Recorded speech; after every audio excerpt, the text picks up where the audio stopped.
Hello అందరికీ welcome back to Bigg Boss season 8 Telugu updates. Bigg Boss season 8 almost ending అయితే వచ్చేసింది. 12 weeks complete అయిపోయినాయి. 12th వీక్లో యష్మి అయితే ఎలిమినేట్ అయితే వెళ్ళిపోయింది హౌస్ నుండి.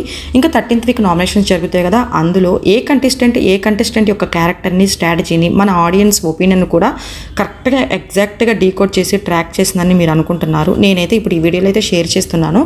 అలానే ఒక ఇద్దరు ముగ్గురు కంటెస్టెంట్స్, ఓన్లీ ఒక ఇద్దరిని వచ్చినప్పటి నుంచి ఇప్పటి వరకు వాళ్ళ క్యారెక్టర్ని అసోసినేట్ చేయడం కానీ, వాళ్ళని టార్గెట్ చేసి నామినేట్ చేయడం అనేది అది గ్రూపిజమా లేదంటే గ్రూపిజం కాదా అనేది మనం ఈ వీడియోలో అయితే డిస్కస్ చేసుకుందాము.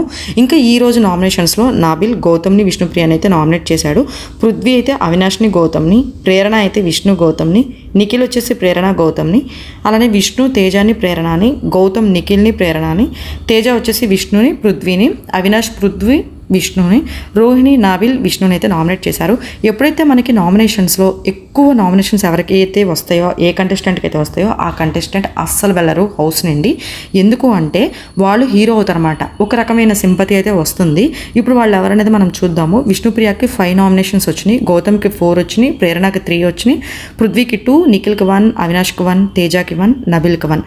నాకెందుకు అనిపించింది నిఖిల్ చాలా డల్ అయిపోయాడు, ఇంకెందుకులే అన్నట్టుగా ఉంటున్నాడేమో అని అనుకుంటున్నాను నేనైతే. ఎందుకు అంటే ఇప్పుడు ఏదైతే జరిగినాయో, తనది బయట నుంచి చూసుకున్నా, హౌస్లో చూసుకున్నా చాలా డల్ అయిపోయింది అనమాట గేమ్ అనేది. నాకు అనిపించింది కప్పు ముఖ్యం కాదు, మనకి రిలేషన్స్ ముఖ్యము అన్నట్టుగా కూడా తను మాట్లాడారు కదా. సో అదే అనుకుంటున్నాను నేను. పెద్దగా అరవడాలు చేయడాలు అలాంటివి ఏమీ లేవు.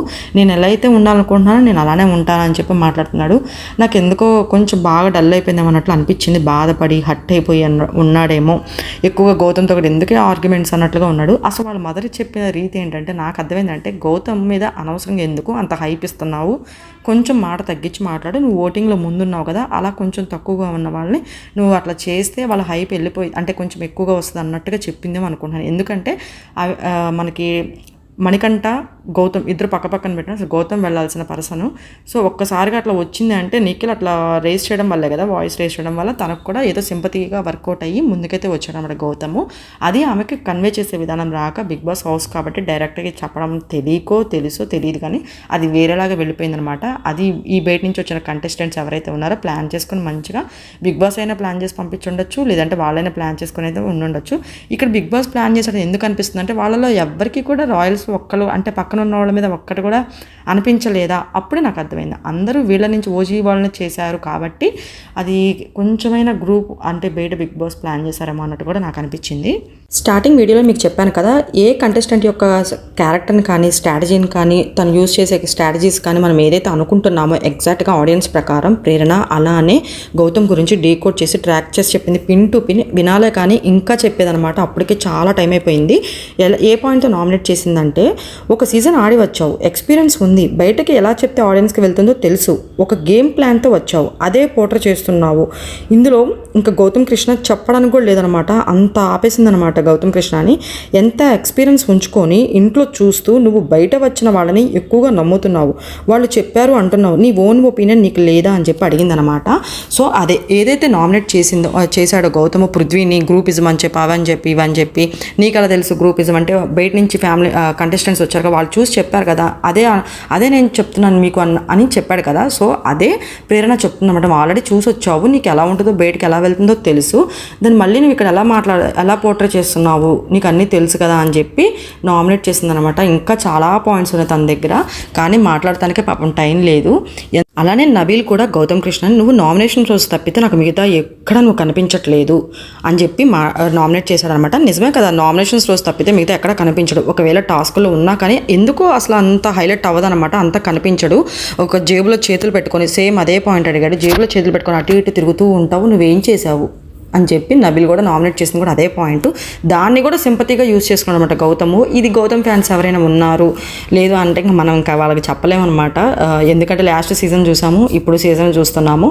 ఈ కొంతమంది పిఆర్స్ ఉంటారన్నమాట, వాళ్ళు కామెంట్ సెక్షన్లో వాళ్ళు చేసే కామెంట్స్ కానీ, లేదంటే కనుక వేరే రివ్యూవర్స్ కానీ, వీళ్ళందరూ మాట్లాడుకొని వస్తారు బయటికి. అలా అని చెప్పి మిగతా కంటెస్టెంట్స్కి లేరని చెప్పి కాదు, అందరికీ ఉన్నారు. అందుకనే అంత డిజాస్టర్ అయిపోయింది ఈ సీజను, అంత ఘోరంగా పడిపోయింది.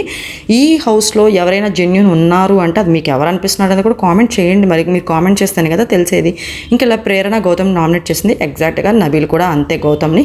ఇంకా ఈ హౌస్లో గౌతమ్తో మాట్లాడాలి అంటే ప్రేరణ, నబీల్ అలానే పృథ్వీ ఈ ముగ్గురు చాలు గౌతమ్ గురించి మాట్లాడాలంటే క్లియర్ కట్గా మాట్లాడతారనమాట. అది వాళ్ళు చాలామంది ఏమనుకుంటారంటే యాటిట్యూడ్ అనుకుంటారు వాళ్ళ ముగ్గురిని. కాదు, నిజంగా గౌతమ్ గురించి మాట్లాడాలంటే వాళ్ళ ముగ్గురే మాట్లాడాలి. మళ్ళీ నిఖిల్కి కూడా రాదు. నిఖిల్ చాలా సైలెంట్ అయిపోయాడు. ఇంకా రోహిణి, టేస్టీ తేజ, అవినాష్ ఎవరున్నారో హౌస్లో వీళ్ళ ముగ్గురే గ్రూప్ గేమ్ అయితే పక్కాగా ఆడుతున్నారు. వాళ్ళు బయట కూడా మొత్తం మాట్లాడుకునే వచ్చారు. వీళ్ళ నలుగురు ఎవరైతే ఉన్నారో గౌతమ్ కూడా ఉన్నాడనే నేనైతే అనుకుంటున్నాను. ఇంకా ఈ అవినాష్, టేస్టీ తేజ, రోహిణి ఎంటర్టైన్మెంట్ పరంగా ఓకే టాస్క్ల పరంగా అసలు సూపర్గా ఆడుతుంది రోహిణి. కానీ ఏదైతే విష్ణు క్యారెక్టర్ని అసాసినేట్ చేస్తుందో తను చాలా రాంగ్ అనమాట. అక్కడ చూపించిన విధానం వేరు, తను మాట్లాడిన విధానం వేరు. విష్ణు ఏదైతే అనిందో రోహిణిని విష్ణు కూడా అనుకుని ఉండాల్సింది.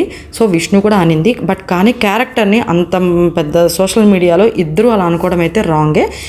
వీళ్ళు పక్కగా అనుకున్నారు. విష్ణు, పృథ్వీని అయితే అవినాష్, టేస్టీ తేజ అనుకునే ఫస్ట్ నుంచి కూడా నామినేట్ చేస్తున్నారు. రోహిణి కూడా ఇంక ఈసారి అయితే పృథ్వీని నామినేట్ చేయలేదు. ఎందుకంటే తనతో పాటు గట్టి పోటీ ఇచ్చాడు కాబట్టి అందరూ మెచ్చుకున్నారు కాబట్టి తనైతే నామినేట్ చేయలేదు. ఒకవేళ నామినేట్ చేసి ఉంటే కనుక అది ఇంకా నెగిటివ్గా వెళ్ళిపోయేది రోహిణికి. రోహిణి అయితే నామినేట్ చేయలేదు. నబీల్ని అండ్ విష్ణుప్రియని అయితే నామినేట్ చేసింది. ఇంక ఇట్లా అయితే జరిగింది. ఎవరు ఫస్ట్ నుంచి కూడా ఎవరిని ఒకరినే టార్గెట్ చేసి నామినేషన్స్లోకి తీసుకొస్తున్నారు అనేది మీకు ఎవరు అనిపిస్తున్నారు అనేది నాకు కామెంట్ సెక్షన్లో కామెంట్ చేయండి. అలానే మన ఛానల్ ఫస్ట్ టైం చూస్తున్నట్లయితే ప్లీజ్ లైక్ చేయండి, షేర్ చేయండి, సబ్స్క్రైబ్ చేసుకోండి. మరిన్ని మోర్ అప్డేట్స్తో అలానే టికెట్ టు ఫినాలే అప్డేట్స్ గురించి కూడా నేను మీకు నెక్స్ట్ వీడియోలో అప్డేట్స్ ఇస్తాను. అప్పటి వరకు don't miss it. Thank you.